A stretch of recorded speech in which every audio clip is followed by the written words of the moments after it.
The Mechanics of Faith, Part 2. So, in Part 1, I was talking about how every individual, human being, has a mind, and I equated the mind to computer hardware, and I equated various types of ideology, be it religious, political, etc., to software, operating systems. And with religion specifically, I spoke about how certain operating systems, certain religions, are more compatible with certain people, certain minds, than others. Again, the mind is the computer hardware. Well, expanding out from that, it's always been my view that certain groups have character traits, behavioral traits that are not necessarily ubiquitous within the group, but perhaps more prevalent within their group than within other groups. Now, I'm using the word group rather than the word race because no race on earth is a monolith, right? Not all white people have the same mind, and I'm talking about not all white groups. So the Western European mind is a bit different to the Eastern European mind, you know what I mean? And the Southern European mind. Same goes for Africa. The West African mind is a bit different to the East African mind and the Central African mind and the Southern African mind, so on and so forth. What I will say, however, is that although there are differences between the mind of various groups within a race, overall the race will share certain characteristics, or like I say, certain character types, personality types might be more common in some races than others, okay, in a race overall. And therefore, certain religions might be more compatible, or certain political ideologies might be more compatible with certain races than others. We're using generalizations here, folks. Okay, some people really struggle with generalization, but understand that's what I'm doing. I'm not saying that, for example, with Oriental people, the Oriental mind appears to be a lot more compatible with communism, Marxism, than pretty much any other race in the world. But that doesn't mean that every single Oriental person is compatible with it. Okay, I'm sure there are some Oriental people who are completely incompatible with this, Marxist, communist type political system and way of life, etc. So I'm talking in generalities here, and there may be groups within the Oriental race that are more compatible with it and others that are less. You see what I'm saying? But I say all this to talk about the reason, and I mentioned this towards the end of the last episode, or part 1 of The Mechanics of Faith. I say all this to speak about the reason, in my view, or reasons, that black men in the diaspora, that just means black men outside of Africa, are turning their backs on the church and turning their backs on Christianity in such massive numbers. And this is not a new phenomenon. It's been going on for maybe the best part of 100 years, but it's certainly accelerated over the past, let's say, 50 or 60. Now, as I say, there are many reasons, but one of them is the way in which Christianity was, I can't say given, because it was imposed, right, upon the majority of black people. Now, Christianity was imposed upon most people, white, black, Asian, etc., who are currently practitioners of the faith now. It was imposed upon their ancestors. But I've long said that, in my view, interracial imperialism tends to be far more traumatic. It tends to cause far more trauma than monoracial imperialism. Let me just clarify what I mean by these terms. So imperialism is basically when one nation, one group seeks to conquer other groups, impose itself upon other groups or nations, right? Or races even, empires, etc. When you have, let's say, the Romans imposing themselves upon the people of Germania, the people of Britain, etc., that isn't as traumatic as the people of Spain imposing themselves upon the indigenous people of the Americas, or the people of Britain. When I say the people, the establishment imposing itself upon various people in Africa. It's not as traumatic when members of your own race are conquering you, because people tend to have more empathy for members of their own race, and people of the same race assimilate more easily. So even if your cultures are different, if a different group within your own race conquers you, it's difficult to be able to tell, after a few generations even, and certainly after centuries, who are the indigenous people and who are the conquerors? Because at this stage, you all pretty much look the same, right? Whereas when you've got one race imposing themselves upon another race, the battle lines are very clear. You can see from the phenotype who the indigenous are and who the conquerors are. And so that beef carries on for centuries. The resentment carries on for centuries because you're walking around and you can see with your eyes who the descendants of the conquerors are. Do you know what I mean? And if they're doing well in society and the indigenous people are doing bad, you know the implications. So, as I say, interracial imperialism tends to cause more long-term trauma and resentment than monoracial imperialism, right? And this is why, in my view, Christianity is a bit more compatible. I'm not saying Christianity is completely compatible with the European mind, by the way. In fact, I think it's relatively incompatible with it. If you look at the Renaissance came about because so many of the intellectuals started breaking free of the chains of the church and Christian thinking and so on, and taking inspiration from the pre-Christian pagan cultures in Greece, you know, pagan Rome, Egypt, and so on. That is where the inspiration for the Renaissance came from, folks. It didn't come from Christian thinking. I'm not trying to diss Christians here. I'm just being objective, right? So I'm not saying the European mind is completely compatible with Christianity. At the end of the day, it's a Middle Eastern religion. It's not indigenous to Europe. And that is important to some extent, right? Because every religion is a product of the people that spawned it. It is a representation of their mindset to some extent, a mindset that is prevalent in a particular part of the world. And so in a particular part of the world, in this case, the Middle East, there was a certain mindset that existed among a lot of people that gave birth to Judaism, Christianity, and Islam. All right. So that is the birthplace of that mindset, if you like. That's the birthplace of that hardware, right? The mind, the Middle Eastern mind, which does have some similarities to the European mind, but also a lot of differences. But it's even more different to the African mind. Okay. And also, as I say, the way that most Africans came to become Christian was through imperialism and slavery, certainly in the diaspora, right? My ancestors were enslaved just as the ancestors of most Black Americans, etc., were enslaved. And the trauma of having Christianity imposed upon them by force still lives on, in my view, not just culturally within the Black diaspora, but perhaps even genetically through epigenetics. I suspect that there is an association on some level, subconscious association between Christianity and racial subjugation, where, Europeans were subjugating Black people for several centuries under slavery, right? And imposing the Bible upon them, imposing Christianity, imposing ideas like love your enemy, turn the other cheek. Even if you suffer in this world, your reward will be in heaven. That type of idea. I mean, they even had slave Bibles, right? Where certain parts of the Bible were taken out to make it more conducive with producing subservient slaves. Okay. So you've got this trauma aspect that a lot of Black people, and when I say Black people, I'm going to say Black men, because I forgot to mention at the start of this episode, but I mentioned it at the end of the last. Black men are leaving the church. I'm talking about Black men in the diaspora, not Black men in Africa where it's slightly different. But in the diaspora, Black men are leaving the church in massive numbers, okay, turning their backs on Christianity, turning their backs on the church. It's been going on for decades. But Black women are still all up in the church. They're still loving the church. And I'll come on to the reasons for that later on, all right? But yeah, so there's this association with trauma and racial subjugation with Christianity. And there's also a broader ethos of subservience within Christian doctrine, because you're supposed to be subservient to God, right? You're supposed to bow down and all this type of stuff to Jesus and, the Christian God and what have you.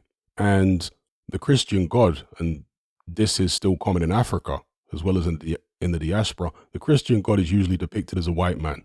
So again, think about the psychology going on.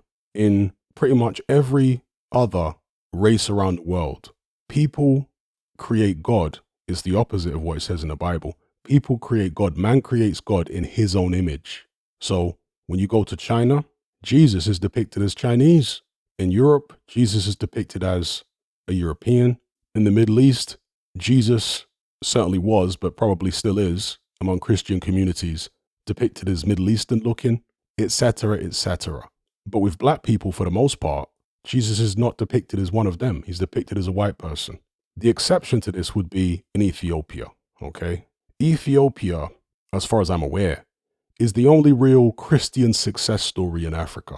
For the most part, Christianity has been an absolute disaster on the African continent, and in my view, it's been a complete disaster for the black race as a whole. Yes, there are some people, some black people who've benefited from Christianity. I know them personally, okay? I've seen black people who have massively benefited from Christianity, but I'm talking about on a wider scale, yeah, on a race-wide scale. In my view, Christianity has been a complete disaster for black people for some of the reasons I've already explained, all right? Ethiopians depict Jesus, etc., as looking Ethiopian. The oldest pictorial Bible in existence that is known to exist is the Ethiopian Bible, which is maybe, 1800 years old or something like that? Very, very old. So it's the oldest Bible, it's the oldest illustrated Bible. And you can see it online. It's got all these illustrations in it and whatnot. And indeed, they depict Jesus and all the other characters, or most of the other characters, as looking like Ethiopians. And when I say Ethiopia, you have to understand that Eritrea, etc., there are other smaller countries around Ethiopia, used to all be part of Ethiopia, used to be part of one country. And in fact, in the ancient world, it was known as Abyssinia, not Ethiopia. But anyway, we'll refer to it all as Ethiopia. Ethiopia has been a Christian success story in terms of the empire that Ethiopia had, the Aksumite Empire, which was very powerful right up until maybe the Middle Ages. It was very powerful. It was a major world power, actually, the Aksumite Empire. And one of the reasons that Christianity was so successful in Ethiopia is that Ethiopians willingly adopted it. So it's very different to the rest of Africa, which had Christianity imposed upon it by force. Ethiopia adopted Christianity willingly. So there isn't the level of trauma associated with that religion in the Ethiopian mind as there would be in the West African mind or the Central African mind, or even more so in the Black diaspora, the Black American mind, the Black Caribbean mind. There's a lot more trauma associated with it, particularly for the men. Why do I say for the men? Because the vast majority of people during slavery, black people during slavery, who were lynched, tortured, executed, punished, etc., were men. Afrocentrics love to talk about how many black women were raped and what have you during slavery, and plenty of black women were raped. But the overwhelming majority, and black women were lynched too, but the overwhelming majority of black people who got, again, tortured, lynched, terribly beaten, mistreated, etc., were men, because men are more rebellious. The vast majority of slave rebellions in the Caribbean and throughout the Americas were led by men, and the vast majority of people who participated were men. So it makes sense then that since the men suffered the brunt of the violence, that there would be more trauma associated with things like Christianity, because Christianity, again, was used as a tool of oppression during slavery.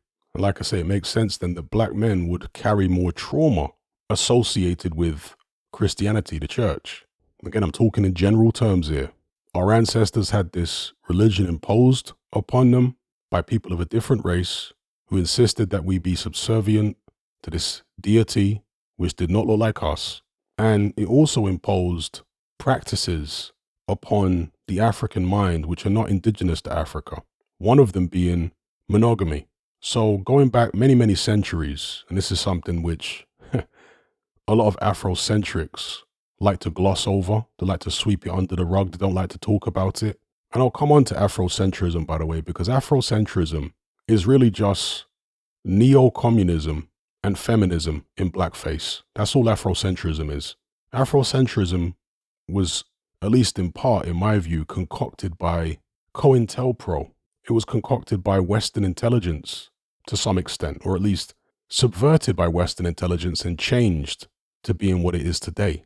Afrocentrism bears very little resemblance to any extant or even extinct African culture.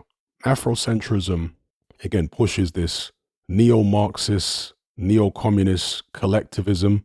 It pushes feminism and matriarchy. And this is why it doesn't actually work in Africa. That's why so many Afrocentrics go to Africa and they become disillusioned, because their concept of what African culture is and what the African mind is very different to the reality. The truth is that the European and Arab colonialists had a much better understanding of the African mind, what makes the African mind tick. They had a much better understanding of it than Afrocentrists do today. A much better understanding. But anyway, I'll come on to that. And I'll maybe even do a separate episode about it, because I've got a lot to say on that subject. But monogamy. African culture, going back many, many thousands of years, has been polygamous. Now, there may have been a few isolated tribes here or there, a few anomalies that were more monogamous, but in the vast majority of cases, African societies and African cultures have been polygamous since forever. And again, I need to boil it down to something even more specific. They've been polygynous. Polygamy is, as far as I'm aware, a gender-neutral term, whereas polygyny is a gender-specific term, meaning it relates to men being able to have multiple wives. Women are not allowed to have multiple husbands, okay? Polygyny. So African culture has been polygynous since forever. And yet here you have this religion in Christianity which forbids polygyny. Men are no longer allowed, the African man is no longer allowed to have multiple wives, right? So that's an aspect of incompatibility. There's also this collectivist mindset and mentality in Christianity, and in all the Abrahamic religions, they're collectivist in nature.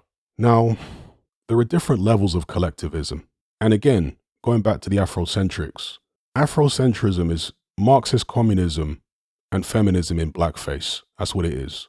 And so they have this idea that black people as a race should be a monolith, that they should all come under one overarching ideology, okay, communist style. And they should all feel this sense of racial loyalty and all this type of business. Let me tell you something, that is never going to happen. Of all the races on planet Earth that are the least likely to come under some unified sense of racial loyalty, it's the black race. It's not going to happen. The black mind is incompatible with that type of software, okay? And evidence for this is in the number of languages that exist in Africa. So in Africa, you've got somewhere in the region of 1 billion people. It's a massive continent with a relatively small population, right? A lot of people don't realize this. The population of Asia is many, many, many times bigger than the population of Africa. China alone, just that one country, which is much smaller geographically than the continent of Africa, China alone has got more people than the entire continent of Africa. Right? India alone has got a bigger population than the entire continent of Africa. Just to put it in perspective.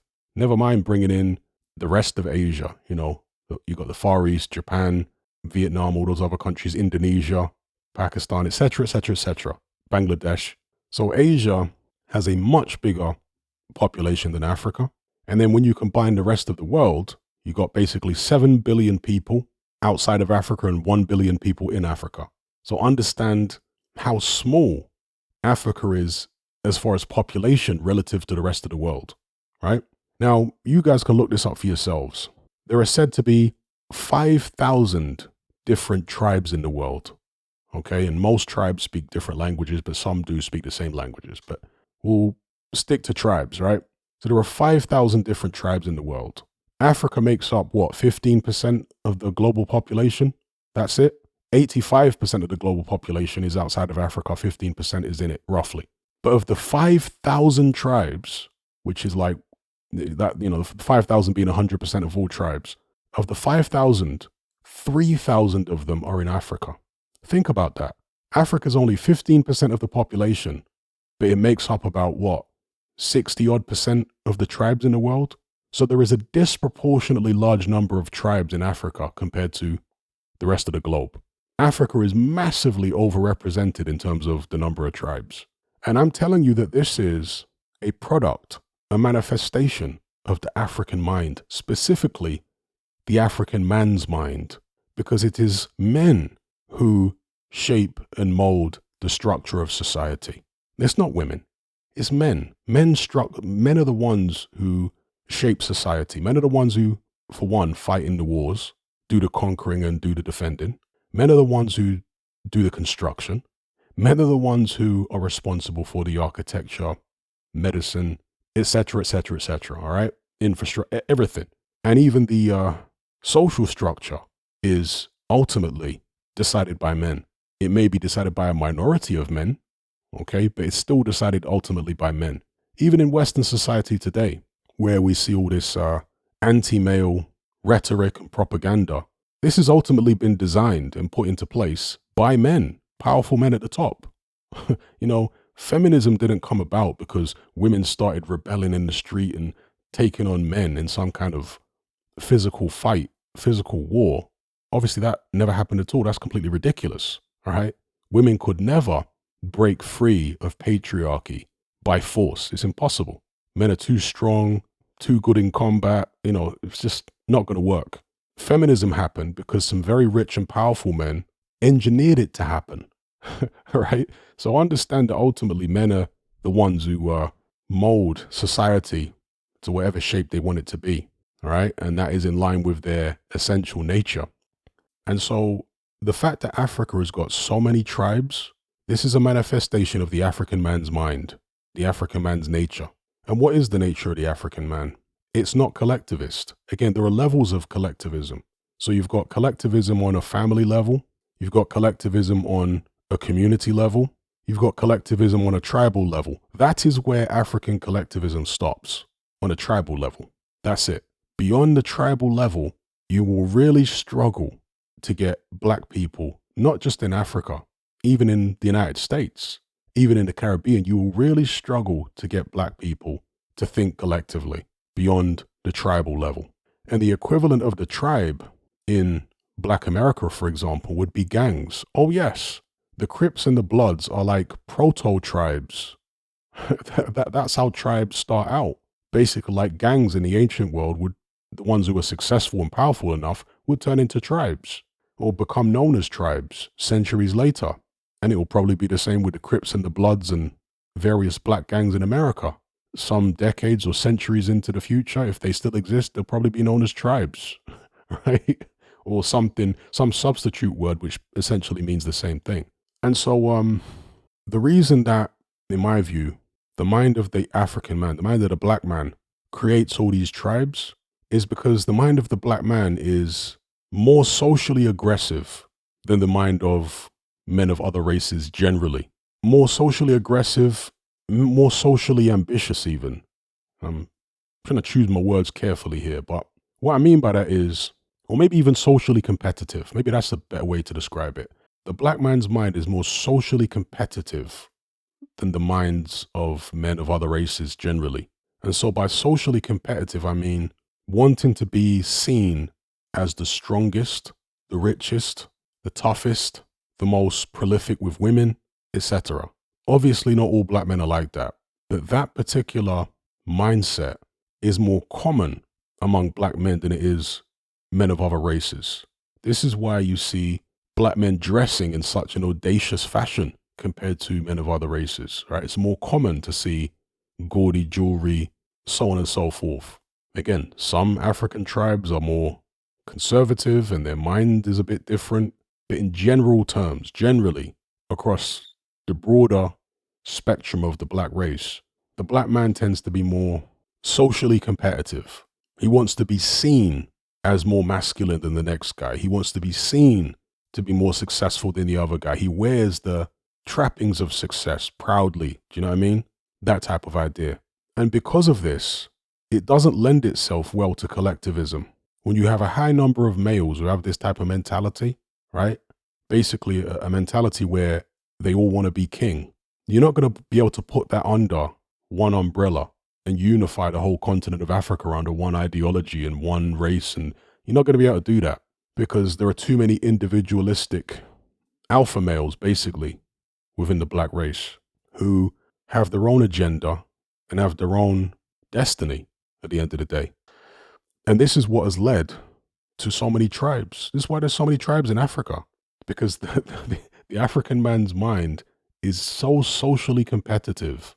He cannot stand to be subservient to a next man. Obviously, there are plenty of African men who are subservient to other men, but I'm saying in general, right? There is this large number of alpha males among African men who just cannot be subservient, and they must be king themselves.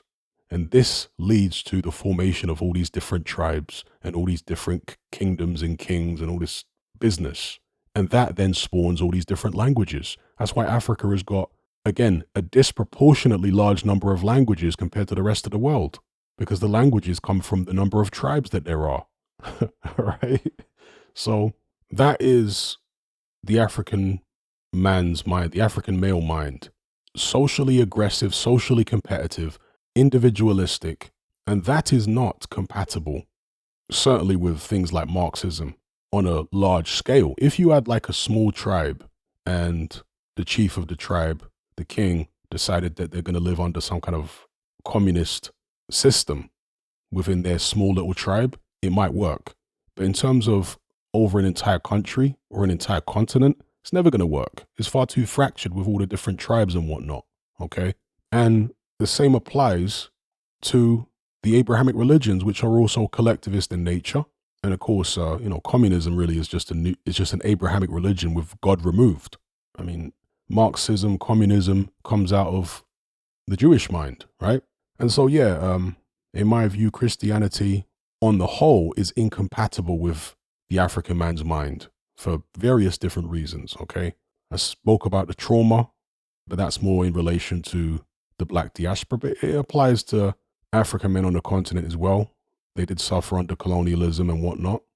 Another aspect, actually, another reason why I would say Islam has been far more successful in Africa than Christianity. When I say successful, I don't mean more widespread, because I think Christianity is more widespread in Africa, but I'm talking about the success of tribes and nations under Christianity versus the success of tribes, indigenous African tribes and nations under Islam.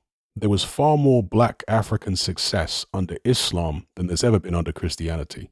So, for example, in the Middle Ages, you had the Mali Empire with the famous Mansa Musa, who is said to be, if not the richest, certainly one of the richest people in history to have ever existed.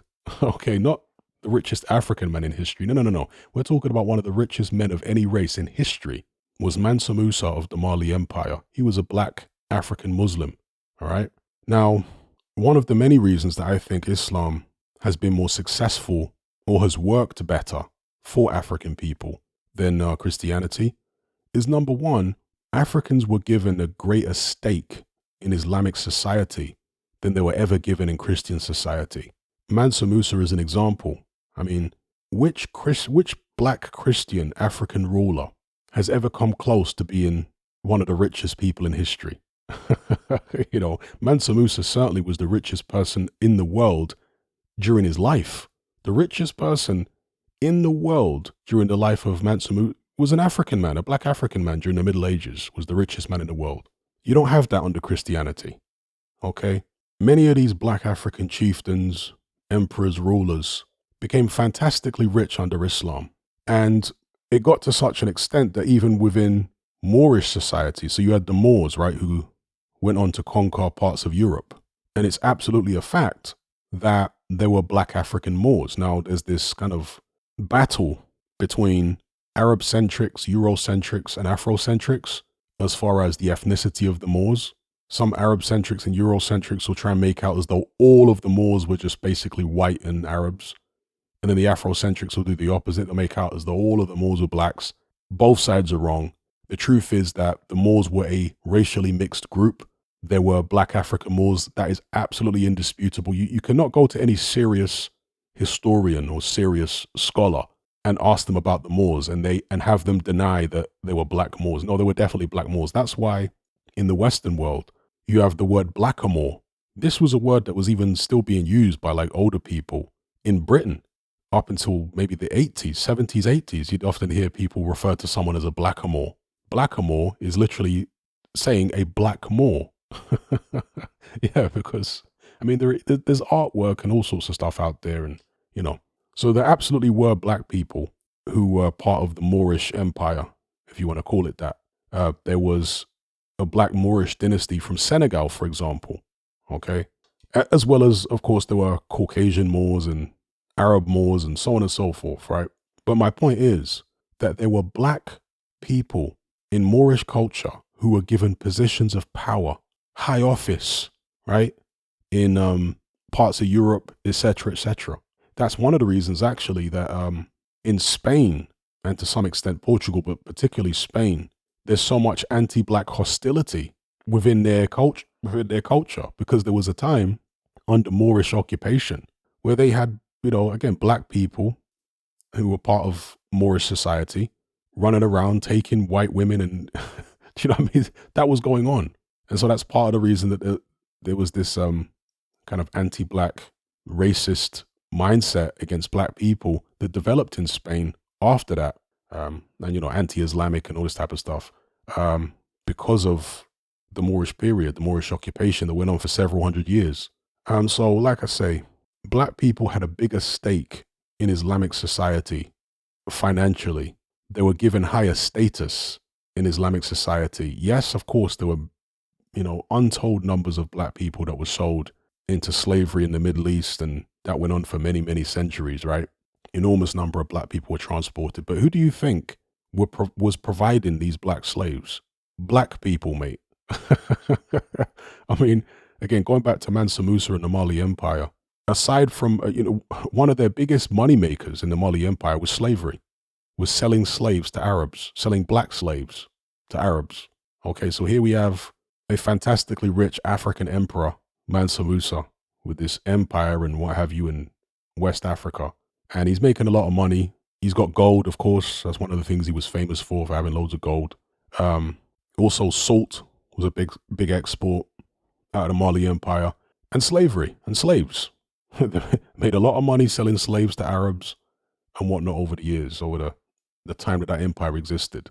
But anyway, my point is that black people had a bigger stake in Islamic society than they ever had under Christian society. So that's one of the reasons it was more compatible, or not necessarily compatible, but that's one of the reasons that Africans did better under Islam than they've ever done under Christianity, with the exception of Ethiopia, which has done well under Christianity. There's also polygamy. So Islam allows for polygamy. Christianity doesn't. Islam allows you to have up to 4 wives. Yet and still, you'll find in places like Nigeria, some Muslim guys, Nigerian Muslims, having well beyond 4 wives, which obviously is against Islam. But again, it speaks to the African man's mind, and it speaks to the polygamous nature of African society going back many, many, many centuries and millennia. But yeah, so these are the reasons that Islam, or under Islam, black men did a bit better. And in fact, we'll come on to the black church now, right? Now, the black church in the diaspora has developed its own culture. And it is a culture, and again, just to be clear, by the diaspora, I'm talking about all of the black people who live outside of Africa. So black Americans, Caribbeans, black people in Europe, so on and so forth. The black diaspora has a culture which is somewhat different to the cultures inside of Africa itself. And this culture is led predominantly by black Americans. It has some degree of influence from Caribbeans. It has some degree of influence from Africans, but it's mostly predominantly led and molded by black Americans. Okay. And black American culture within the United States is ultimately molded by the intelligence agencies at this stage. Right. But a subculture has developed within the black church in the diaspora. And this particular culture or subculture, let's call it black church culture. It is a culture which caters to female misbehavior. And this is the reason that black women in the diaspora are still going to church in large numbers, but black men are turning away from the church. Because the church, the black church has become totally toxic to men, to black men. It does not cater to them at all. And instead, it actually emboldens their women to turn against them and mistreat them. This is what the black church does. Why do I say this? In Christianity, you've got the concept of forgiveness. Now, for me personally, as a black man, and just as a thinking human being in general, the concept of forgiveness, the Christian version of it, has always been problematic to me.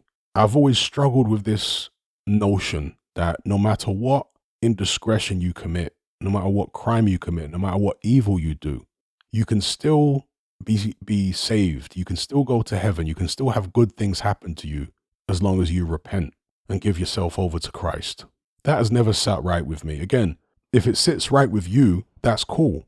If you're a Christian and you're cool with that whole forgiveness thing, that's fine. I'm talking about myself as an individual, right? The whole Christian concept of forgiveness has never sat right with me because it's a concept which can be taken advantage of. It's open to abuse, massive abuse. I, in previous episodes, mentioned people like Joshua Milton Blahyi, the Liberian former warlord, serial killer. After the Liberian War, Civil War, he became a pastor. I mean, this is a guy who confessed to killing thousands of people. This is a guy who confessed to being a serial killer. This is a guy who confessed to conducting countless human sacrifices, including the human sacrifices of children, by his own hand. So this is an absolute monster. And yet, because of this whole Christian concept of forgiveness, he's been able to open up his own church, have a congregation. I mean, it's just absurd, right? But then he can point to passages in the Bible where, Jesus was in league with certain people that were former criminals and prostitutes and all this type of stuff. And so what this does, this concept of forgiveness, which is a bit different to what is in Islam, right? And basically, in Christianity, the emphasis is on being punished in the afterlife, right? So you're going to pay for the stuff you do, but not until you're dead. Whereas in Islam, there's more of an emphasis on being punished while you're still in this world, right? Things don't become real to most people until they actually happen, especially when you're dealing with the afterlife. It's something which many religious people, if they're honest, I'm not saying all, but many, are not completely certain actually exists, the afterlife. They might hope it exists. In some cases, they might hope it doesn't exist. But if they're honest, they'll say they're not completely 100 million % certain that it does exist. And it certainly doesn't feel real to them, right? So what you have then is a situation in the black church where, because of this concept of forgiveness, black women are now running around living the most unchristian lives in America and not in Africa, but in America, well, in Africa in some cases, but more so in America, in the UK, definitely, and throughout Europe. Black women are running around living the most unchristian lives, fornicating all over the place, being extremely promiscuous, being incredibly selfish, disrespecting men, etc., etc. That's how they're running around behaving. But it's okay because when they go to church on a Sunday, they pray to Jesus for forgiveness, and that's how they get their psychological relief because of this loophole that exists in Christianity of the forgiveness thing. You can sin all week, but as long as you turn up to church on the Sunday, at least once in a while, then all is forgiven. You're absolved of any wrongdoing. So it facilitates this type of behavior which is not conducive to healthy relationships with black men, building families with black men. So many black women, and Kevin Samuels actually spoke about this, so many black women are actually married to Jesus. If they're not married to their mothers, I'm talking in a figurative sense, right? So many black women in America, in the UK, when they're not married to their mothers, they're married to Jesus. They don't have space in their hearts and in their minds to be married to a man. I mean, in Christianity, of course, it tells women to submit to their husbands. How many black women in the church do you find submitting to their husbands? The whole concept of submitting to a man, particularly a black man, is anathema to most black women in the diaspora. They're horrified at the thought of submitting to a black man. And so, like I say, this is the reason, or these are the reasons, that black men have turned their backs on the church in massive numbers, because there's nothing in the church for a black man, unless you're some kind of sexual predator. Now, when I say sexual predator, I should probably roll that back a little bit, but In the case of pastors, for example, there have been endless pastors over the decades who have been caught womanizing in the church, sleeping with God knows how many women in the congregation. The reason the pastor's able to do that is because the pastor's got money and the pastor has knowledge of the Bible and all this type of stuff, and he can use that knowledge to manipulate women emotionally, mentally, and emotionally. I mean, if he didn't have money and if he didn't have status, his manipulation wouldn't work, certainly not to the same extent, because women are hypergamous. But because he's got this position of respect and authority and wealth, then yeah, he's able to use that to sleep with lots of women in the congregation. All right. The church works for men like that. But men like that are the minority. Not every man can be the pastor in the church. You know what I mean? The pastor's a job that only one man does. The majority of men in the church are really, in fact, let me give you some insight into the black church. It's overwhelmingly, and I'm talking about in the United States, in the UK, it's overwhelmingly female in terms of attendees. I couldn't give you an exact percentage, but it might be something like 70% female. It's overwhelmingly female in terms of regular attendees. And of the males who do go, a high percentage of them are kind of, well, a high percentage of them are married and they go to church with their wife and their kids, the men who actually do go. And of the ones who are single, of the very, very few single men that go to the black church, a disproportionately high number of them are actually homosexuals. And that's something that might surprise people. That's something that people might not be aware of, but I can assure you it's the case. Of the few black men who regularly attend church in the diaspora, I'm not saying the majority of them, but a disproportionately large number of them are homosexuals. And the reason that you've got this disproportionately large number of homosexual men in the black church is because homosexual men tend to have mainly female friends. And because homosexuality is not as accepted in the black community as it is in other communities at this stage, I mean, it's a lot more accepted now than it was a few decades ago, right? But still, historically, one of the places where these gay black men would go for friendship is in the church, to be friends with women in the church. Because if they tried to be friends with those women outside of the church and people realize, well, hang on, you're friends with all these women, but you're not romantically involved with any of them, what's going on there? You must be gay, right? Whereas in the church, they can kind of hide behind the whole religious congregation. So that's the reason that there's so many gay black men in church. So yeah, of the few black men that actually regularly attend church in America and in the UK, a disproportionately large number are gay. A lot of them are married men, right, who are going to church with their wives. A vanishingly small number of them are single, heterosexual young males. There are very few single, heterosexual young males in the black church in America or in the UK. There are some, but very few. Okay? Very, very few. And of the ones who are in there, some of them are going to be mummy's boys who are maybe socially awkward, struggle to get women, and they're hoping that they might find a girl who likes them in the church. Although, good luck with that.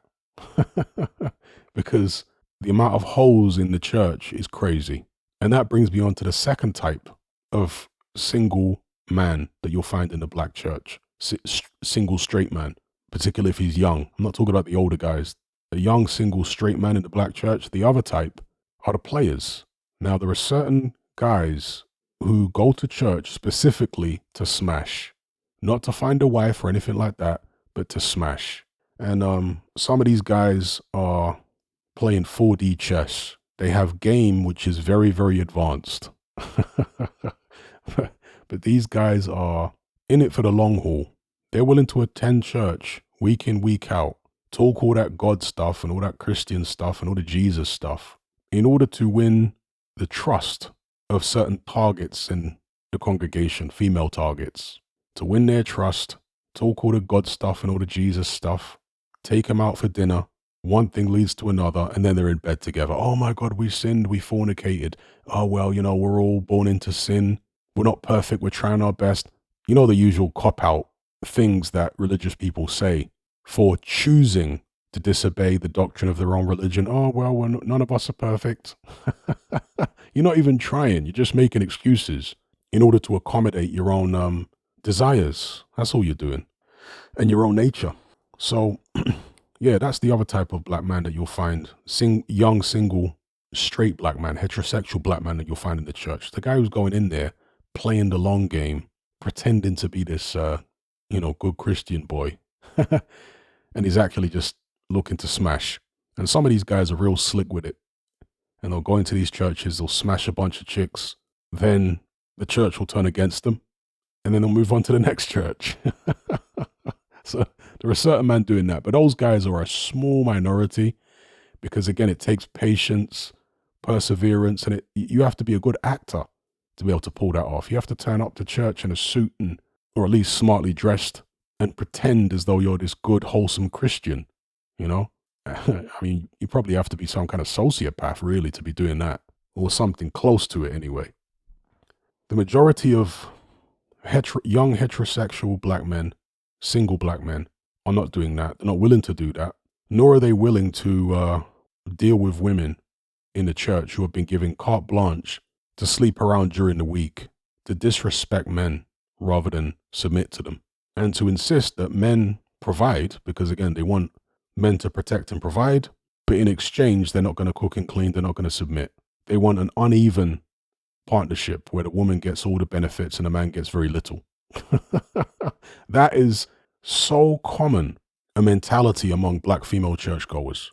So like I said, there's nothing in the church for the black man in America, in the UK, in most of the Western world, probably in much of Africa to some extent, although I don't think the dynamic I've described is quite as intense in many parts of Africa. In some parts of Africa, it's just as intense. In South Africa, for example, even in Kenya and, certain parts of Africa, but it's not quite as intense as it is in, let's say, America or the UK. But yeah, these are the reasons that black men are turning their backs on Christianity, the church. Again, there's an incompatibility with the black African man's mind. And then you've got this culture, which is not necessarily a strictly Christian culture, because a lot of it is antithetical to Christian doctrine. Women fornicating. I mean, anybody fornicating, for one. But particularly women being promiscuous, women being belligerent, not willing to submit to men. This is anti-Christian. This is unchristian, should I say. Okay? But that is the culture that is developed inside the black church in the diaspora.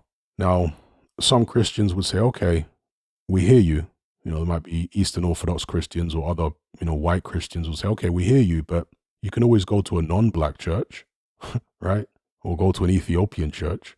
Well, those churches, irrespective of what the Bible tells you to do, those churches are not so accommodating of outsiders. I mean, I've already spoken about the Christian doctrine itself not being compatible with everyone as far as their psychology, as far as their mind. But even if it is somewhat compatible with you, if you are a black man who's Caribbean, black American, if you think you're just going to go into some white Eastern Orthodox church and be accepted as one of the flock and be invited into everybody's home and all that kind of stuff, you're barking up the wrong tree. All right. Same goes if you went into an Ethiopian church. You're going to stand out like a sore thumb. Ethiopians don't look like most Caribbeans or most Nigerians. They don't look the same. They know you're not from there. You don't speak their language. You're not from their culture. Ethiopians in particular are very conservative people. Even by African standards, they're very conservative. When I was in luxury retail security, there was a couple of Ethiopian girls who worked in one of the stores where I was doing security. And one of them told me about how a friend of hers, or it might have been a family member, I forget which, had gotten married to a Ghanaian guy, okay, somewhere in Europe. And the Ghanaian guy's parents were okay with it. But when the Ethiopian girl's parents found out that she'd married a Ghanaian guy, they disowned her. The dad said that she cannot attend his funeral when he dies. That is how conservative a lot of Ethiopians are. It's a very, very conservative, very insular culture in Africa, Ethiopia. They're not really open to outsiders. I mean, an example of this, Ethiopia was never colonized, properly colonized. I mean, Italians held it for a little bit, but they never managed to plant roots and whatnot and stop destroying the indigenous culture and the history. They never managed to do that, which is why Ethiopia is such an interesting place, right? But in Ethiopia, barely anybody speaks English. Very different to the rest of Africa, where people speak European languages as usually a second language, if not in some cases a first language. Like in Angola, with a lot of young Angolans, Portuguese is their first language. But yeah, in Ethiopia, you barely find people that speak English. I mean, there are some, but very, very few that speak English or any other European language compared to many other countries in Africa, right? So Ethiopia is very insular, very conservative. And so you're not just going to waltz up into their church and be accepted among the Ethiopian community if you're not Ethiopian. If you're a black Caribbean or something, it's not going to happen, bro.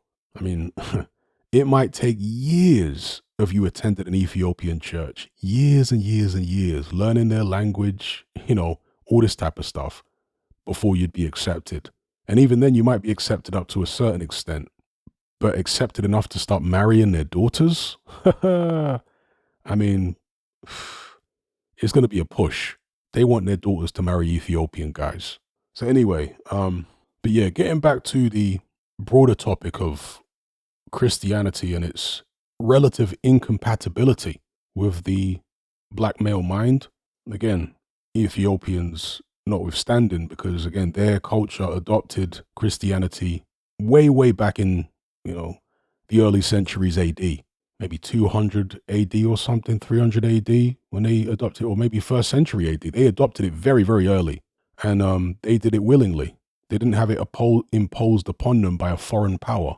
The fact that they adopted it willingly showed that their mind was already somewhat compatible with it, because it didn't have to be forced upon them. They looked at it as being, compatible with their pre-existing beliefs to some extent. So anyway, that's the Ethiopians. But for the majority of other black people, certainly black men, there's an incompatibility there. And as I say, the culture that's developed in the black church in the diaspora makes it even worse. This kind of matriarchal lack of accountability. That's really the best way to describe it. Christian forgiveness, the concept of forgiveness in Christianity, facilitates female misbehavior, which includes this lack of accountability.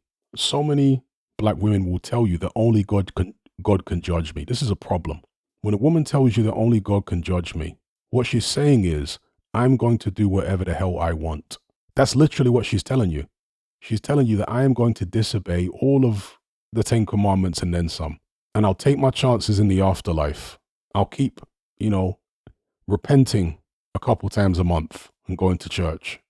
Because they've got this great concept where you can just be forgiven for anything that you do. But the only person who's going to judge me for any of it is God. I'm not going to allow any man to judge me. I'm not going to be held to any man's standard. This is what they're telling you when they say that only God can judge me. But I will not be held to any man's standard. I completely refuse any accountability. I will not allow a man to hold me accountable. And this is, again, one of the reasons why Islam has worked better in Africa than Christianity, or it has worked better for Africans than Christianity has. Because Islam is a religion which demands a lot more accountability in this life. It's much more difficult for women in Islam to get away with ratchet behavior. I mean, some of them still do. But again, it's a lot more difficult because the concept of forgiveness in Islam is not the same as it is in Christianity. You're expected in Islam to put the work in this life, right? To do good deeds every day, and you will be judged by your fellow Muslims, and you have to accept that as part of the deal. Do you know what I mean? So that works better in terms of keeping the more negative, more dark aspects of female nature under control. Again, I'm not a Muslim. I'm not a Christian. I'm an agnostic. I'm an outsider looking in, trying to be as objective as I can. But these are the reasons that Islam is so popular among black men who were previously Christian, who grew up in Christian households. The majority of them, I think, become like me. They turn away from religion completely. But the ones who convert from one religion to another rather than converting from Christianity to Judaism or Christianity to Hinduism, which is a spiritual system, it's not really a religion. Rather than doing those things, the reason they're seeking out Islam is because, as I say, Islam holds women specifically accountable a lot more than Christianity does. And because it holds them accountable more, the behavior of women within Islam is generally a lot better than the behavior of women within Christianity. I'm generalizing here, folks. Okay? The black church in America has a different culture than the Eastern Orthodox Church in Ukraine. I'm very well aware of this. All right? But like I say, I'm explaining why black men turn away from the church in such great numbers, turn away from Christianity. The whole concept of being subservient to a deity, and I mean totally subservient, is a problem for a lot of people, not just black men, of course. There are plenty of white people, people of all races that have got a problem with being totally subservient to a particular deity. But I want to say that it's particularly common among black men, and I'm one of them. I've got a massive problem with being completely subservient to a deity, because in traditional African spirituality, when you are that subservient to a deity, you're usually in trouble. In traditional African spirituality, there are many, many, many deities. Different tribes have got countless different deities, right?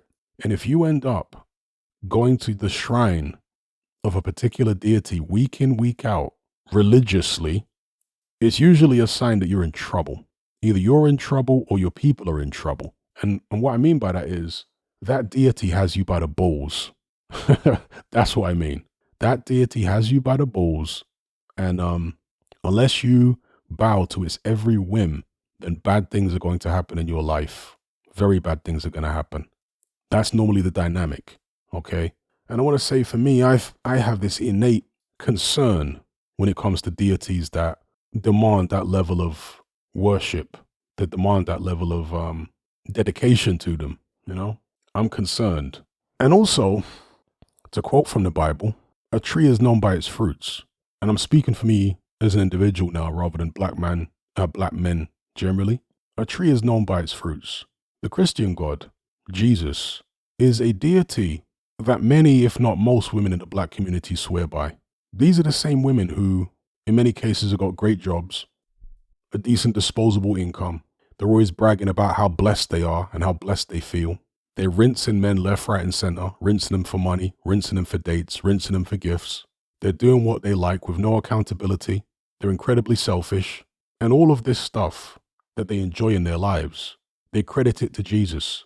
And so I'm looking at that thinking, well, even if their behavior is actually unchristian, the fact that they're crediting it all to Jesus and not being punished for doing so makes me very skeptical about this Jesus entity, or even the God, right, that Jesus is an aspect of. Makes me very skeptical. An all-powerful being should be punishing people in this life who behave like that. It shouldn't be rewarding them with these cushy lives where their lives are so cushy and so comfortable that they come out and say things like men are trash and I don't need no man and so on and so forth. I'm so blessed. I'm blessed this. I'm blessed that. I've got no interest in a deity who allows people that behave like that, women who behave like that, to feel like they're blessed. I've got no interest in that deity. Women who, look, I believe in freedom of choice, right? If you want to go and live that life and do what you're doing, do you.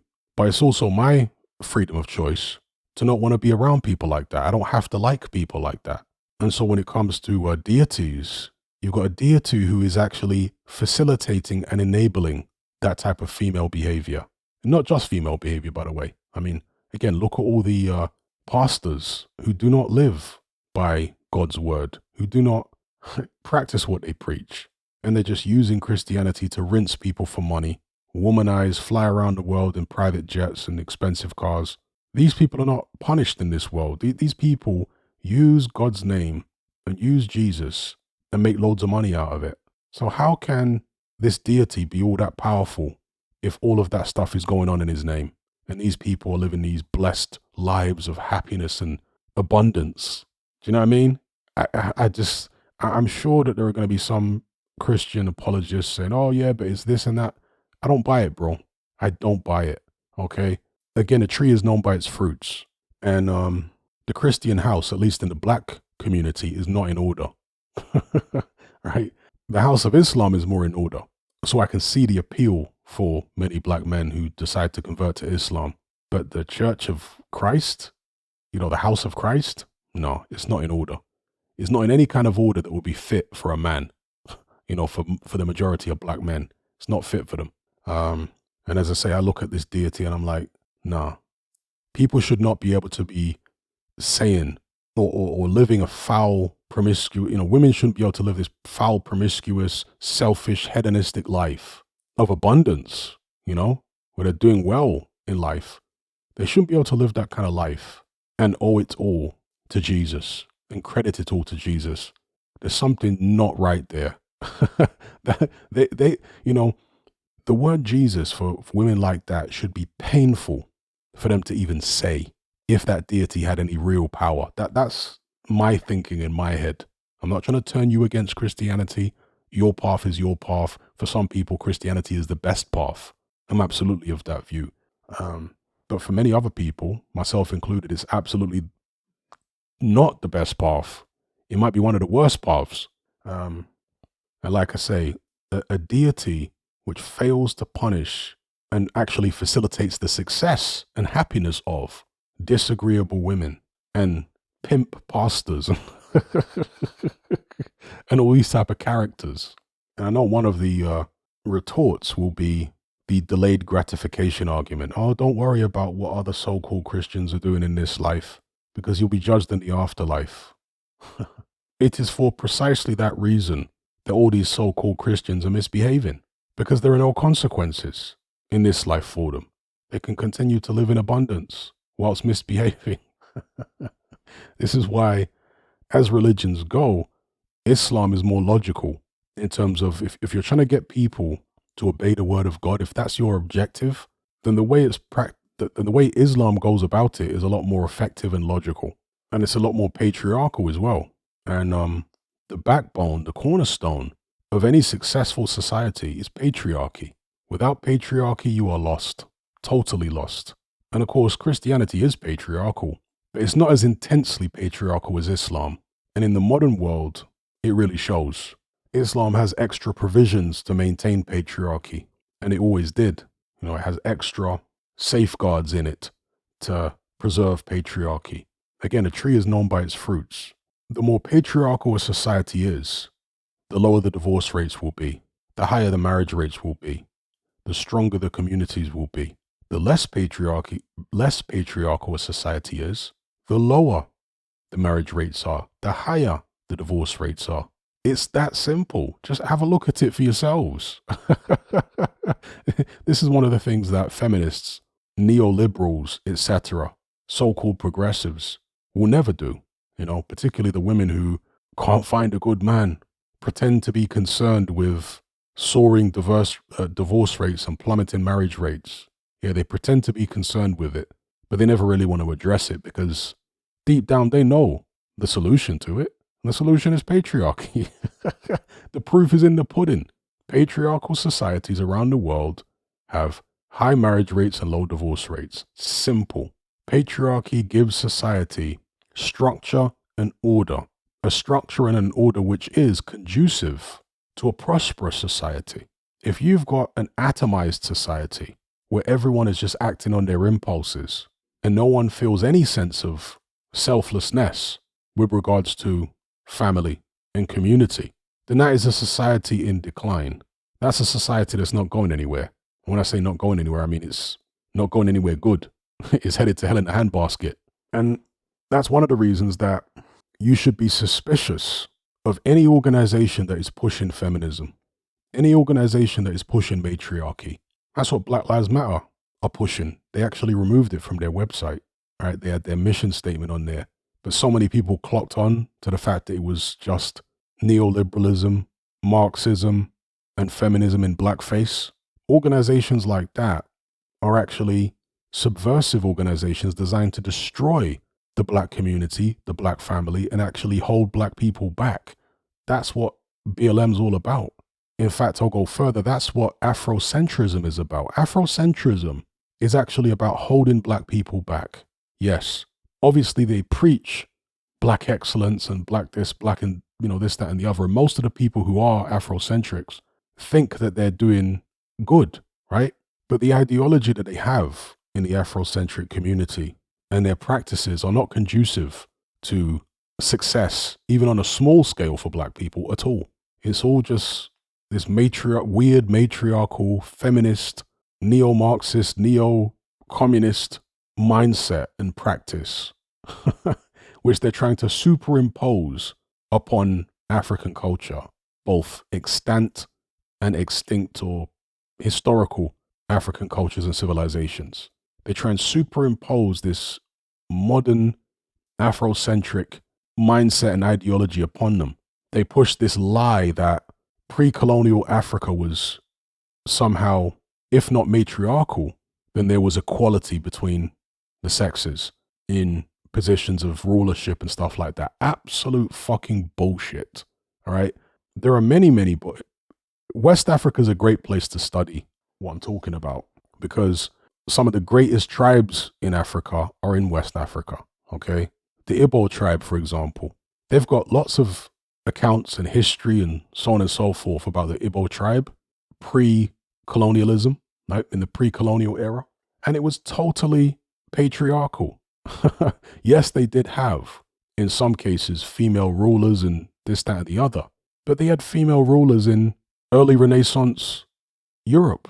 But that did not make early Renaissance Europe matriarchal or even equal as far as the genders, or symmetrical, not equal, symmetrical, because symmetrical and equal mean different things. You can weigh out a kilogram of cotton and a kilogram of lead. While they are equal in weight, they're not symmetrical in volume, are they? The kilogram of cotton is a lot bigger in volume than the kilogram of lead. So I should really use the word symmetrical. So male and female were not symmetrical in Igbo society, just as men and women were not symmetrical in Middle Ages, early Renaissance society in Britain. Yeah, they had female monarchs like Elizabeth I. But during the reign of Elizabeth I, Britain was still a heavily patriarchal society. So people sometimes get it twisted, thinking that having a female monarch or a female ruler implies that the entire society is matriarchal or there's this gender equality thing going on. Bollocks. Okay, absolute bollocks. Today, Tanzania has got a female president. Tanzania is not a matriarchal society. It's very, very patriarchal. In fact, it's so patriarchal that the female president of Tanzania, who's a Muslim, has encouraged Muslim men, to take additional wives. Those who have only got one wife or two wives, she's encouraged them to take additional wives. Look it up. All right. But this is one of the things that Afrocentrics use to try and mislead people into thinking that Africa, pre-colonial Africa, was matriarchal. It never was. Africa has been intensely patriarchal since the dawn of time. Ancient Egypt was patriarchal. Ancient Nubia was patriarchal. We're talking about, many millennia BC. Ancient Nubia was patriarchal. So all this bullshit that they push in Afrocentrism is just laughable. But yeah, look at the cultural practices of the Igbo people. There were so many things that women could not do in pre-colonial Igbo society. All right. And yeah, patriarchy is essential for any successful society. The bedrock of it is patriarchy. Men have to be in charge. Men have to be leading. Men have to be holding women accountable. Men have to be allowed by more powerful men to hold women accountable. Because, of course, that's what you don't have now in the West. In the West, the men in charge, the men at the top, will not allow the average rank and file man to hold women accountable. And the same goes in the black church. The pastors, for their own reasons, do not hold the women in the congregation accountable, nor do they facilitate the men in the congregation holding women accountable. Any church that actually did hold women accountable would be an empty church. In a black community anyway, it'd be empty. Any church in a black community that held women accountable would be fucking empty. And like I say, this whole matriarchy feminist thing that they push in Afrocentrism is actually not coming from genuine African culture. It's coming from COINTELPRO. It's coming from Western intelligence agencies that are actually trying to hold black people back. But the people within the Afrocentric community, most of them, they're not smart enough to figure that out. I've said for the longest time that the Afrocentric community is mostly full of hoes and simps. Simps and hoes. That's what's in there. It's quite similar to the New Age community among, white people. They've got this New Age community. And the dynamic is very similar because in the New Age community, you'll see these like so-called spiritual white women, right? Who actually are just massive slags. And because they've been hoeing for so long and they've, garnered this reputation as a hoe, and all of the guys who they want don't want them.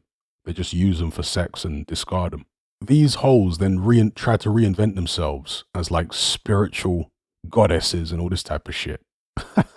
And they join the New Age community, and you've got all these like white guys with simps fawning over these goddesses in the New Age, in these little New Age circles. That's what the Afrocentric community is like. The Afrocentric community is basically like the black version of the New Age. It's literally what it is.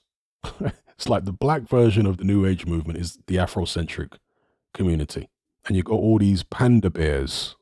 That's what Kevin Samuels used to call them, panda bears. Men who pander to beautiful women, promiscuous women, pander to them and simp over them. That's all that's in there. And these are, as I say, hoes in the black community who used to be party girls, who used to be, out in the clubs with the gangsters and the roadman getting passed around like a spliff. Right? Once their reputation is sullied to an irredeemable extent, all of a sudden they grow locks and they, start wearing kente cloth and all this type of stuff. And they act like they're some kind of Afrocentric. They try and, give themselves this air of respectability. But all that happens is when they start going into the Afros, they continue their hoeing, They continue it. Especially when the ones who go to Africa. The Afrocentric women who go to Africa, oh my gosh, the amount of hoeing they're doing over there, you blow your mind. Now, some of them are like old women, middle-aged women. And they go over there hoeing like you wouldn't believe. And pretty much ditto for the black church. The black church is a similar dynamic. I've seen memes online, they say the final form of a hoe is in religious garb. That's their last refuge where they go after being a skank for so many years.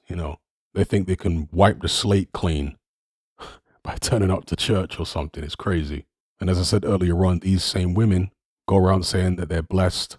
They're so happy. They got all these friends. They're going on a holiday, hot girl summer, and they owe it all to Jesus. Yeah. Anyone who has a relationship with Jesus, the Christian God, and it works for you, that's great for you. But I've given you my reasons, hopefully more in depth in this episode, for why I have no interest in this Jesus, deity, Christianity, any of that stuff. Not just because of this dynamic that exists in the black community with regards to women misbehaving and then having no accountability, but also because of the historical aspect of this religion being imposed upon my ancestors. Also for the architecture of my mind being more individualistic, not being so compatible with a broad scale collectivist ideology like Christianity, which dictates that everybody must follow Jesus and every other religion is wrong. My mind is more nuanced than that. I don't believe in a one-size-fits-all religion or a one-size-fits-all political ideology, etc., etc., etc. I don't believe in a one-size-fits-all deity either. And that right there is heresy to most Abrahamic people, right? Somebody who does not believe in a one-size-fits-all deity, a deity that is going to be right for everybody. Maybe I'll cover that in a separate episode, the whole concept of the one true God. My whole thing is work with whichever God suits you. And if a particular God suits you, good for you. But this idea that there is one God that must suit everybody, yeah, that idea is not compatible with my mind. I'm not wired in such a way that would be compatible because I see far too much nuance in the world. Trying to force everybody to be under one deity is like forcing square pegs into round holes in many cases. Do you know what I mean? Anyway, I'll leave it there. It's been a very meandering episode. Nowhere near as concise as part one. Hopefully you still got something from it and were able to follow my logic. And I might revisit this particular subject in future. But for now, as I say, I'll leave it there and I'll catch you guys in the next one. I'm out.